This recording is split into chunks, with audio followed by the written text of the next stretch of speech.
escuchando Migramos, un espacio pensado para que te identifiques con personas que han logrado cosas extraordinarias desde múltiples puntos de partida. La migración ha estado muy mal dibujada durante años. Por eso hemos decidido tomar el pincel y darle color, su verdadero color. Porque las historias de éxito de migrantes no son casos aislados.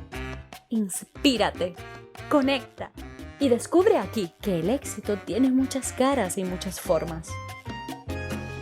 Migramos, un proyecto muy personal de Jack Viamonte.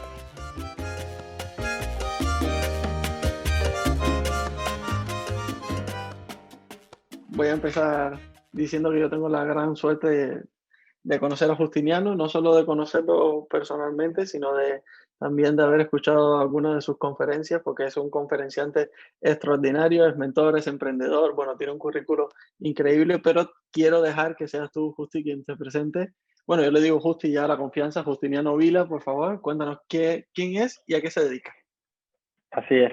Muchas gracias, Jack, al contrario, por invitarme a participar. Soy argentino, el acento un poco lo demuestra. Estoy ya con un pie en España hace 5 años y medio. Soy emprendedor, consultor, trabajo en los sectores de tecnología y de comercio, entre otros, porque bueno, al final el espíritu te va haciendo abrir algunas otras puertas, pero dedico mayormente tiempo a eso. Y bueno, tratando de que este 2021 sea un poquito más ordenado que el año anterior, si es que podemos. Perfecto, Justi. Bueno, sobre ti, como ya comentábamos, se puede leer que eres emprendedor, mentor, y puedo dar fe de que escucharte es no solo un lujo, sino una obligación. Entonces, esta conferencia que yo he repetido, porque he sido insistente de la trampa de las expectativas, quisiera bueno, como este es un podcast orientado a brindar herramientas, quisiera que me dijeses cuál crees que tú que serían esas expectativas a las que se tiene que enfrentar una persona que está migrando, ¿no? Ese migrante, porque migrar es un proceso que ya de por sí viene cargado de expectativas. Entonces, ¿cuál dirías? Quiero hacer un guiño a tu conferencia, a qué expectativas pues tenemos que caer, en qué trampa de las expectativas caemos. Pues la realidad, Jack, es que cuando fui acercándome un poquito al concepto de expectativas, originalmente lo hice por el lado más profesional, ¿no? Pero al final me di cuenta que estaba en casi todos los rincones. Y creo que si hay un caso donde suceda esto casi como de golpe y todo junto, es al momento de emigrar, ¿no? O sea, en la realidad es que mudarte a otro país, a otro continente, a otra cultura, te hace en muchos casos retroceder algunos pasos hacia atrás para poder prepararte para otras cosas que se te vienen. Y de hecho sientes por momentos, cuando te enfrentas a trámites burocráticos, papelería y tal, sientes como que estás volviendo a hacer cosas que ya habías hecho en el pasado, y en realidad lo sientes porque es un poco así, o sea, vuelves a hacer trámites que decís, bueno, yo creí que esto ya lo había superado y te vuelve a tocar. Entonces creo que, por un lado, tienes la expectativa se supone que uno está migrando, está, entre otras cosas, haciéndolo para tener una mejor calidad de vida, para tener un mejor trabajo, para tener mayor estabilidad o lo que fuere, o para tener una experiencia distinta, pero hay algo dentro de esa migración que buscas mejorar, digamos, ¿no? Entonces, ahí las expectativas juegan una pasada muy, muy fuerte porque eh, lo contrario a esto, digamos, o la consecuencia de esto es la frustración, ¿no? Y Justi, esto sería como algo fundamental, no la pregunta, ¿qué te llevó a ti a migrar? Pues te diría que un mix de todo lo que dije antes. El punto es que a lo mejor empiezas por algo ese proceso migratorio y luego continúa de una manera que no lo tenías pensado y a veces crees que es por un año y termina siendo por 5 y medio o para toda la vida, nunca lo sabes. Pero en mi caso particular había estado en un trabajo en Buenos Aires, que estuve en un proceso de transfer de la oficina de Buenos Aires a la oficina de Nueva York y había avanzado mucho ese proceso, casi como que se cayó, como diríamos en el fútbol, al minuto 90, y me quedé con la espina clavada, ¿no? Después cambié de trabajo y tal, y a los 2 años otra vez me volvió a salir esa espina y dije, pues lo tengo que hacer ahora. Y mi excusa fue en ese momento un máster, empezar por un máster, y creí que podría dedicarme al principio solo a eso y al final no duré por más que un mes y me puse a trabajar también en una agencia porque no, sentía que me faltaba todavía un poco más. Qué bueno, qué bueno. Y que tú que eres una persona con tantas habilidades comunicativas, ¿no? Y una capacidad de integración que estoy seguro que es extraordinaria. ¿Qué dirías que fue lo que más te costó a la hora de integrarte en esta nueva sociedad? Tal vez es entender un poco el tono de las conversaciones, ¿no? A nivel personal y a nivel profesional. Cuando digo el tono, digo todos esos pequeños matices que uno por ahí le resultan naturales y cuando llegas a otro lugar, eso no queda, lo que estás diciendo no queda bien que lo digas aquí, ¿no? O sea, y por el contrario también pasa que en algunas culturas los argentinos somos muy de juntarnos, de charlar y para algunas cosas somos muy sensibles, tal vez por demás, y aquí en España son como bastante claros para las cosas cuando te la quieren decir. Así te quieren decir en la cara que algo no les gusta, te lo van a decir sin tener, digamos, ningún tapujo, y eso te tienes que acostumbrar. Tal vez ese proceso de entender el fit cultural, digamos, más allá de que, bueno, en este caso, tanto tu caso como el mío y de tantos otros, la barrera idiomática casi que no existe. Si bien yo estuve muchos años en Barcelona, no es que si no hablas catalán no puedes vivir ni no trabajar, digamos, sí se puede. Pero bueno, digo, la barrera idiomática la quitas del medio, pero sí hay muchas de cultura que te lleva tu tiempo, ¿no? El famoso derecho de piso, como se le llama. Un poco hay que pagarlo, eso sí. Y bueno, hablando de ese derecho de piso, ¿dirías que has tenido que cambiar algo para integrarte? Me cuesta pensar como en una actividad así o en una acción concreta. Creo que el cambio va más por dentro y tiene que ver más con la forma de ver las cosas, por lo menos en mi caso, ¿no? Empecé a tener como una visión un poco más, he repetido el concepto, pero sirve aquí, que es la visión 360 de las cosas, ¿no? Empecé a ver las cosas con un ángulo más abierto y no tan cerrado a lo que yo ya había aprendido, lo que estaba acostumbrado y tal. Empecé a notar que también, bueno, pues hay otras formas de hacer las cosas, que para llegar a un objetivo tal vez hay distintas vías y cada uno tiene la suya.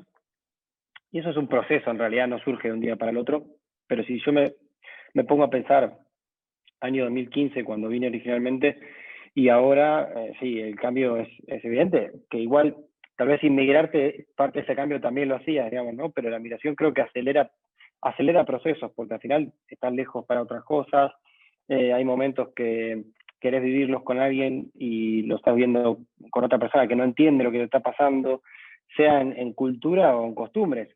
Yo, por ejemplo, soy muy futbolero y me encanta mi equipo de Argentina, el Racing Club, y claro, aquí me junté con toda la peña de los hinchas de Racing y tal, porque necesitas sentirte un poco cerca de esas cosas, y eso se repite también en cuestiones laborales y demás. Qué bueno, Justi. Bueno, y ahora que quiero aprovechar que comentas lo de cuestiones laborales y voy a ser completamente, eh, voy a aprovecharme de ti en este momento porque estoy seguro de que tienes mucho que aportar a todas aquellas personas que hayan emigrado y que se estén planteando emprender, porque tú eres un mentor de emprendedores también, porque, bueno, has creado tu propia empresa, tienes tu startup, que si ya no nos contarás un poquito si quieres de qué va, pero quería preguntarte, porque como todo en la vida tiene su ABC, ¿no? Los pilares y las bases por las cuales comenzar. ¿Por qué tres cosas debemos empezar si queremos emprender? ¿Y qué tenemos que poner en orden en nuestra vida o en qué debemos enfocarnos para poder tener éxito en ese emprendimiento, ¿no? Bien, estos son temas recurrentes cuando empezás a trabajar con emprendedores y de hecho no hay un manual para esto y a todos los que emprendemos nos hubiese gustado que alguien nos aconseje al principio, ¿no? Porque en el camino cometes muchos errores. Lo primero que deberías, digamos, que se debería pensar en términos de negocio concretamente, y en esto voy a ser muy crudo, si tu proyecto no es sustentable en dinero y en tiempo, va a ser muy bonito, pero no vas a tener emprendimiento. Eh, Sobre todo preguntarte en qué sos bueno, digamos, ¿no? No es solo qué te gusta, no es solo en qué disfrutás, ¿no? Es también en qué sos bueno, porque eso responde a la pregunta de cuánta gente estaría dispuesta a pagar por lo que vos haces o lo que vos decís, ¿no? Eso por un lado, esa es la primera pregunta, digo, ¿qué me puedo destacar y hacer que la gente me contrate? En segundo lugar, y relacionado con la otra parte de tu comentario, de que es qué debo poner en orden, al final hay que hacer una radiografía muy, muy transparente de lo que uno tiene a nivel de recursos y a nivel de tiempo y decir, bueno, esto es lo que le puedo poner a disposición al proyecto y esto es lo que voy a dejar de lado. Y eso es desde, si tengo que abandonar mi trabajo y todo lo que estoy haciendo, tengo tanto dinero disponible. Es decir, que si para el mes de mayo no conseguí un primer cliente, me quedo sin dinero. O sea, en eso hay que ser muy realista para después no estar pagando las consecuencias, porque los clientes solos no vienen, digamos, ¿no? Entonces, ese balance es fundamental y además es honesto con uno mismo también, ¿no? Porque uno no quiere emprender para poner en LinkedIn que es emprendedor. Uno quiere emprender para realmente dedicarse a lo que sabe hacer y lo que disfruta, digamos, ¿no? Ese mix de las dos cosas. Y en tercer lugar, creo que rodearse bien de equipo, rodearse bien de consejeros, rodearse bien de personas en el entorno personal también, o sea, necesitas un entorno que te apoye, digamos, en el proceso de emprender, no es para nada sencillo, y no se trata de salir en la revista Forbes, se trata de montar un negocio a veces desde cero, desde una hoja hasta digamos, el negocio montado online o físico, pero es un proceso largo y duro. Perfecto, Justi. Pues quiero rescatar una cosa que comentabas, creo, en segundo punto, y es, bueno, que tienes un presupuesto limitado. Entonces, tú con ese presupuesto limitado, yo sé que entiendo que a priori podría parecer que barres un poco para casa, pero quiero tu respuesta sincera. ¿Tú crees que es fundamental invertir en un mentor, en una mentoría? Porque sí, y en qué casos podrían no ser necesarios, digamos. Sí, mira, hay una frase que a mí me gusta un montón que dice que la experiencia es un peine que te dan cuando te has quedado calvo. Y, y la realidad es que con el mentoring pasa un poco eso, o sea, recibir el mentoring 3 años después para que te explique y te cuente lo que tendrías que haber hecho 3 años antes, no te sirve de nada. Entonces, es difícil en el momento, yo no lo niego, es difícil en el momento que tú estás emprendiendo, sobre todo en las primeras fases, pensar en invertir dinero y tiempo a alguien externo que me va a dar consejos. Pero la realidad es que hay que verlo justamente como eso, una inversión y no un gasto. Si lo ves como un gasto, no lo hagas, porque no lo vas a valorar. Si realmente necesitas una visión externa, pues te diría que es muy efectivo. Pero sobre todo, primero, preguntarte en qué área de todo tu negocio es donde más apoyo necesitas. Y ahí buscar un experto. Qué bueno, Justi. Eh, Yo quería preguntarte también porque, bueno, tenemos aquí a la productora que también me hace sus preguntas y me las pasa por aquí, por eso ves que dirijo la atención a otra Bien, bien. parte. Sí, sí, además me está haciendo una pregunta muy buena, ¿no? En plan, si alguien escucha este podcast y está pensando en emprender y quiere contar contigo, ¿en qué sectores o dónde te podría contactar? Si tú trabajas en cualquier sector o solamente te enfocas en alguno en concreto, que nos cuentes un poquito de, bueno, de tu labor como mentor, ¿no? Mira, yo, mi background, o sea, de dónde vengo hasta que me largué a emprender y a generar proyectos y demás, vengo del mundo de la comunicación y el marketing y trabajé en agencias casi 10 años. Y la realidad es que trabajar en agencias te da algo que es muy valioso y en realidad está muy subestimado. El trabajo de agencia de PR y de comunicación está subestimado en la industria en general, digamos, ¿no? Se valora más alguien que viene de ingeniería, se valora más alguien que hizo un MBA o que viene como de caminos clásicos, abogados y tal.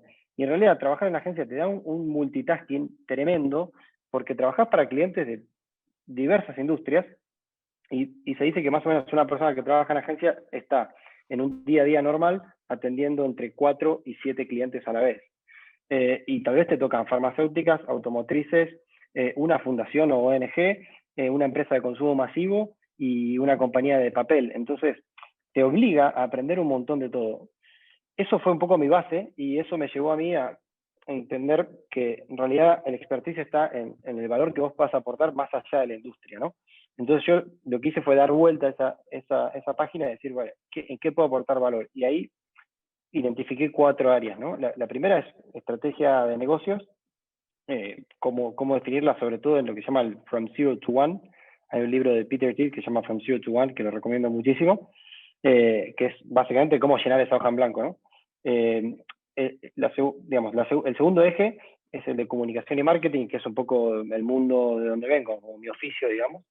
El tercero es proceso y mejora continua, que esto lo aprendí sobre todo trabajando en startups en tecnología, que es estar constantemente pensando en automatización de procesos, si es que se puede, y en el time management, ¿no? Hoy tenemos tantas cosas dando vuelta que el tiempo que dediques te hace más o menos eficiente. Y el cuarto eje es el de networking y ventas, ¿no? O sea, todo muy lindo el proceso, la comunicación y la estrategia, bueno, ahora llévame a vender. Entonces, esos son mis cuatro áreas de actuación y en eso puedo aportar valor. He ayudado a emprendedores que están en el mundo del alimento, a emprendedores que están en el mundo de las comunicaciones sociales, a gente que está en software y arquitectura, un poco de todo. Y también yo aprendo de la mano de ellos, ¿no? En consultoría, porque también trabajo para compañías más grandes de e-commerce y tal, y aprendo de todas las industrias. Y lo último que me preguntabas, al final, ¿dónde me puedes encontrar? La vía más fácil siempre es LinkedIn. No hay muchos Justiniano en general, y Justiniano Vila no creo que haya otro, así que es fácil de encontrarme por LinkedIn. Qué bueno, Justi. Bueno, quiero mezclar un poco, bueno, ya que estabas hablando de en qué tú podías aportar valor, pues quiero darle un poco la vuelta y qué valor o qué enseñanza tú has incorporado de este proceso migratorio, ¿no? Podríamos decir, ¿cuál es la enseñanza más valiosa que te ha aportado o que te ha regalado migrar? Uf, qué buena pregunta, ¿eh? La verdad es que al final el hombre es un animal de costumbre y te vas acostumbrando a todo y a veces no te paras a pensar estas cosas, pero la verdad es que a mí, yo lo diría que lo que más me generó a nivel personal es apertura mental. A mí me abrió la mente. Eh, y sobre todo España, que si bien tiene una cultura muy marcada, al mismo tiempo es muy diversa, porque no es lo mismo estar en Andalucía que estar en Cataluña, que estar en Madrid o que estar en el País Vasco. Esos matices que tiene España para mí son espectaculares, te enseñan un poquito de cada cosa, y luego ciudades como Barcelona y como Madrid, que en mi caso son las dos en las que he vivido, son ciudades muy cosmopolitas, ¿no? Entonces, te toca trabajar y tal vez no trabajás solo con catalanes o madrileños, trabajás con gente que viene de Europa del Este, con otros países de Latinoamérica, con gente de Estados Unidos. Hay una diversidad cultural que para mí es espectacular, y yo vengo de un país que Argentina digo, valga la redundancia, es muy argentino, digamos, ¿no? O sea, lo normal es que en tu trabajo vas a una oficina en Argentina y son todos argentinos. Ahora de a poquito ahí empiezan a aparecer otras nacionalidades, pero digamos, naturalmente siempre compartes con el mismo eje, digamos, ¿no? Qué bueno, Justi. Yo quería hacerte una pregunta que es una pregunta que le hacemos a todos nuestros invitados, pero que tenemos tantas respuestas como invitados hemos tenido, ¿no? Pero es una pregunta fundamental y sobre todo en estos tiempos. ¿Dirías que has sufrido racismo en tu proceso? Por esto de No, ser argentino o te has tenido que enfrentar a estereotipos o algo. no, te lo contesto sin pensarlo rotundamente no. Pero eso no quiere decir que no lo haya visto, o que no sea consciente de que a otras personas les pasa. Pero tengo que contestar por lo que a mí respecta, y yo diría que en mi caso no lo he sufrido en absoluto, digamos, en España no lo he sufrido. Bueno, Pero bueno, vale. es una temática, sí que es una temática sensible y que existe, digamos, ¿no? Que a uno no le toque no niega que sea un hecho, ¿no? Eso también es la realidad. No, entonces está perfecto. Bueno, y la pregunta más emocional, antes de pasar al consejo para nuestros oyentes, es si, bueno, alguien te ha salvado la vida, he empezado al revés, o tú le has salvado la vida a alguien. Si lo hice, no me enteré. eh, si lo hice, no me enteré. Y creo que hay alguien que no diría que me la salvó, digo, más allá de, ¿no? de mi casa, de mis padres y la educación y mi hermano y tal, que sí me han marcado, por supuesto. Sí hay una persona que yo creo que él no es consciente, pero sí me cambió un poquito la vida sin querer, con un consejo muy básico que fue el que me terminó de empujar hacia venirme a vivir afuera, ¿no? Que tiene que ver con este proceso migratorio del que tú hablas y con lo que es mi realidad actual. Año 2014 yo fui a una entrevista de trabajo a estas consultoras de recursos humanos, y el puesto que buscaban era una persona para una empresa de seguros, una empresa norteamericana de seguros para un puesto latinoamericano. Yo tenía 25 años, muy joven, y era un puesto de PR, ¿no? De relaciones públicas para esa compañía. Súper interesante. Bueno, el tipo me entrevista, la mitad de la entrevista en español, la otra mitad en inglés, súper bien la entrevista. Yo uno se va dando cuenta si más o menos lo está haciendo bien o está quedando afuera. Yo me sentía confiado y bueno, en un momento termina la entrevista, sabes que hay un momento de ese proceso de entrevista que tú sientes que el entrevistador deja la placa y la pistola y te dice, bueno, ahora vamos a hablar como off the record. Y en ese momento que deja esa pose, me dice, mira, tienes todos los skills, pero te faltan canas. Me dice, no tienes edad para este puesto todavía. Y yo por dentro pensaba, digo, si fuese solo por la edad, ya figura en mi currículum, o sea, ¿para qué me entrevistas si ya lo sabías de antemano, digamos, ¿no? Y entonces ahí él me dice, bueno, no, te quería conocer igual y tal, y me empieza a preguntar sobre qué quería yo, si no era ese puesto, qué quería hacer. Y ahí mi honestidad le dijo, mira, la verdad es que me quedó la espina clavada de trabajar afuera y de tener una experiencia afuera, no sé qué. Y entonces estoy empezando a mirar, le dije, y el tipo me dijo, espera, si vos querés trabajar afuera, tenés que estar afuera. O sea, eso de mandar, digamos, application forms por LinkedIn le pasa a 1 en 1.000.000. Si vos te quedás en tu casa esperando ser ese de 1.000.000, y bueno, tenés tantas, digamos, posibilidades de que te salga como todas las otras que te digo que no. Y me fui de esa entrevista y me puse a buscar másters. Inmediatamente. Llegué a mi casa ese día o a la oficina y cuando cerré la computadora me puse a mirar másters y España y tal, y ahí como que ese día me lo acuerdo que fue el día que cambié el mindset sobre si irme afuera o no. A partir de ahí dije, listo, esto no va a pasar porque alguien me venga a buscar, esto va a pasar si yo quiero que pase, digamos, ¿no? Qué bueno, Justi. Pues la verdad, mira, me ha sorprendido mucho la historia, me ha encantado. Ha sido una anécdota que quedará aquí grabada para siempre. Ha sido buenísimo. Y bueno, Y estoy seguro que a más de uno le será de gran utilidad. Bueno, de hecho, no, siempre cierro las entrevistas con un último consejo que quieras dejar a los oyentes. Este valdría perfectamente, pero como sé que tienes tanto para ofrecer o para dar, diríamos, quiero cerrar con algún otro consejo que le quieras dar, no solo a quien se está planteando emigrar, sino a quien quiera o tenga la idea de emprender en este proceso, ¿no? También. mira, el otro día tuve una charla con una persona que me preguntaba un poco esto también. Yo no sé hay que tener mucho cuidado con la palabra, digamos, con el momento y las palabras de los consejos, porque al final no hay que olvidarse que el consejo es tómalo o déjalo, digamos, ¿no? O sea, eso es un consejo, si no sería una orden. Eh, y hay casos y casos, ¿no? Pero yo lo que diría, y me gusta a mí definirme también como esto, ahora está muy de moda el concepto del doer, si eres un doer, ¿no? Y yo creo que, digamos, lo primero que digo es, hagan que las cosas pasen. O sea, no hay recetas mágicas, esos artículos que salen a veces en periódico, 10, tras 10 herramientas fundamentales para emprender. Hay cosas que son clave, que sí, todas las tenemos que tener, hay cosas que las vas aprendiendo, después hay casos y casos. Pero lo primero, antes que cualquier consejo de los 10 cosas típicas, hay que poner la mente en el hacer. O sea, no hay emprendimiento que vea la luz que no haya sido porque los emprendedores se pusieron la mente en el hacer. O sea, al final es hacer que las cosas pasen implica una cuota de error, una cuota de fracaso, pero hay que intentarlo, digamos. Yo no conozco otra receta de cuando, a veces me está pasando ahora, mira, con este proceso migratorio estoy en un proyecto colaborando para ayudar a argentinos que están viniendo a España con el tema de los trámites, ¿no? O sea, directamente es una empresa Softlandy que se dedica como intermediario a ayudar en trámites a las personas que están migrando, ¿no? Sobre todo si tiene familia y tal, que es un proceso complejo. Y en ese sentido, lo que pensamos es cómo achicas digamos, tu margen de error, y la receta mágica para conectar una persona con otra persona es intentándolo, digamos, no hay otra. Si luego después no funciona, no funciona. Tampoco es cuestión de estar todo el tiempo fracasando, ¿no? Digamos, ahora se puso también de moda como el generarle buena prensa al fracaso, que sí, pero tampoco se trata todo el tiempo de estar errándole, ¿no? Acá la clave es, si fracasas, entender por qué, para que no vuelva a pasar, digamos, ¿no? Pero te diría que resumiendo eso, ya que es pensar en hacer más que en otra cosa. Perfecto, Justi, pues me quedo con eso.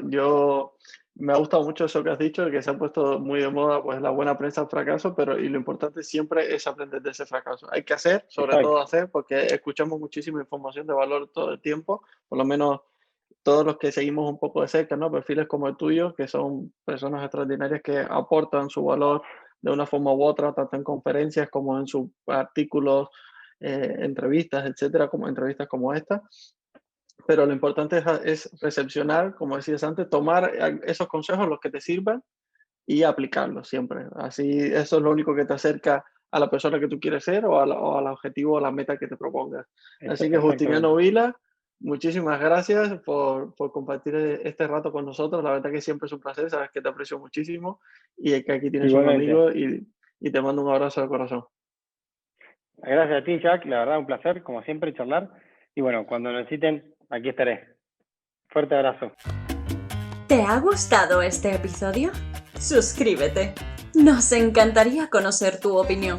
No olvides dejar tus comentarios y compartirlo.